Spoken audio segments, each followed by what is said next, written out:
Hello, we are back today with chapter 13 and 14 of our novel, I Survived the Joplin Tornado, 2011. Chapter 13. Dex remembered the first aid kit that Dr. Gage kept in his glove compartment. He peered into the car's shattered insides. The computer screens had been sucked away. The air rifle and sound pods were gone too, but the first aid kit was still in the glove compartment. Dex grabbed it and hurried back to Dr. Gage. Mom had made him take an advanced first aid class last summer. He'd hated every minute, but now the training came back to him. He unzipped the case, taking a deep breath to calm his hammering heart.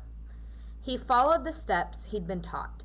Put on disposable gloves, used scissors to carefully cut away the muddy fabric that stuck to Dr. Gage's wounded leg.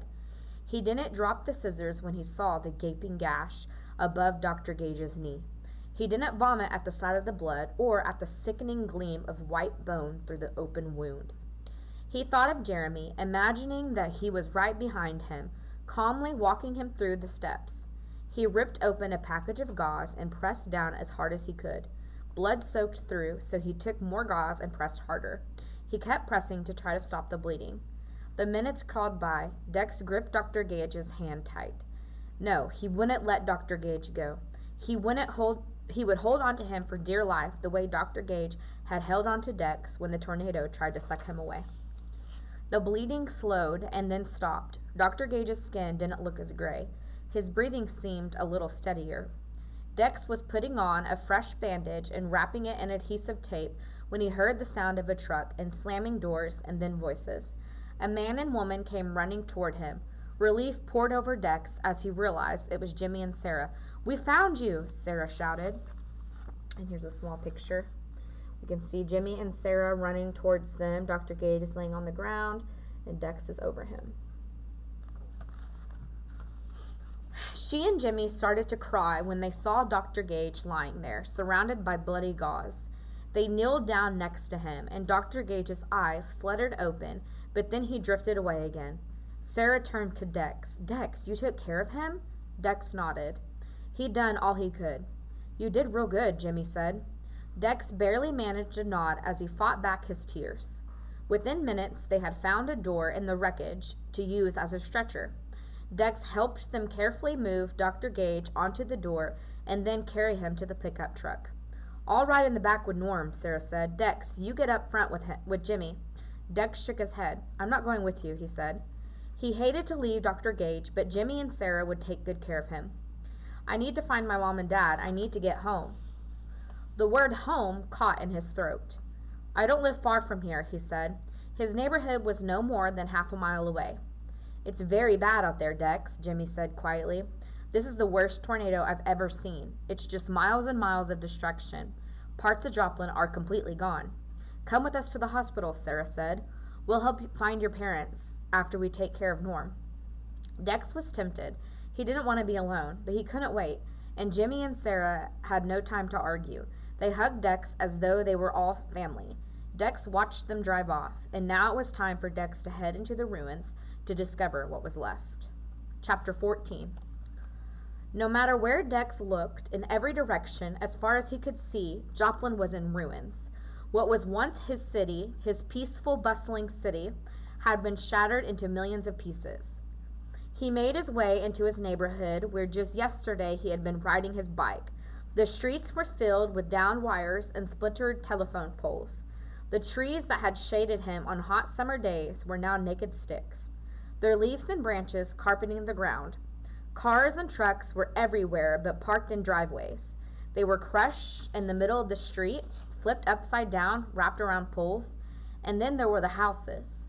Some had been swept away completely, so that only cement slabs remained. Others were chopped up or cut in half, smashed by trees or peeled open. And what had been in people's kitchens and bedrooms and desk drawers and toy boxes was now scattered everywhere. Someone's family portrait, smudged with grime, smiled out from under a pile of plaster and jagged glass. A page from a children's book blew through the air like a dead leaf. A basketball rolled down the street as though someone had just missed a free throw. Mixed in with the piles of wood and shingles were parts of couches, stuffed animals, A smashed oven, a headless Barbie doll, dishes, pots, parts of people's lives scattered like puzzle pieces. Everything was soaking wet and covered with brown filth. Dex rounded the corner onto his street. Or was it his street? He couldn't know for sure because there was nothing left.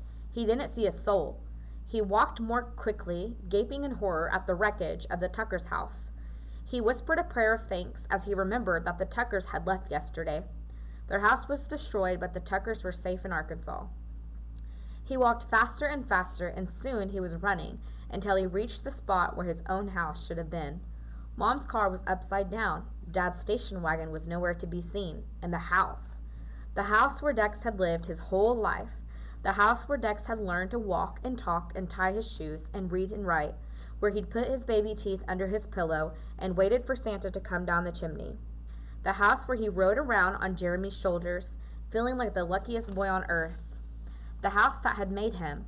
The tornado had smashed it to pieces, and now it was just a mountain of rubble. And where were Mom and Dad? Where was Zeke?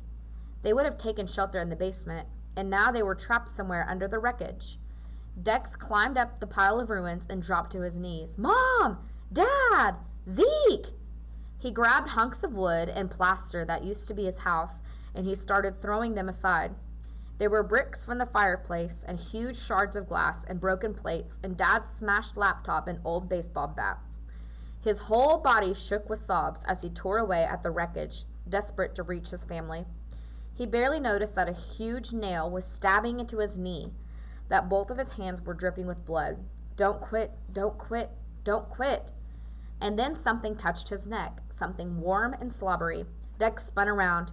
He looked up, and there was Zeke standing behind him, balanced on a wooden beam. Dex spun around. He looked up, and there was Zeke standing behind him, balanced on a wooden beam. He stared at his dog, his beautiful, ugly dog, who was soaking wet and covered with dirt and grime, whose tongue was hanging out of his mouth. Where had he come from? Zeke licked Dex again. Dex threw his arms around his dog, burying his face in the filthy fur. And then Dex heard voices calling from the street. Ragged shouts rose up over the sirens and wailed all across Joplin. Dex! Dex! Dex jumped up and practically flew toward the street, with Zeke following right behind him. Mom reached him first and then Dad. They all grabbed hold of one another, and Zeke nuzzled in too. They clung together and cried, but they did not cry for what had been lost. That would come later. Right now they were crying for what had been found.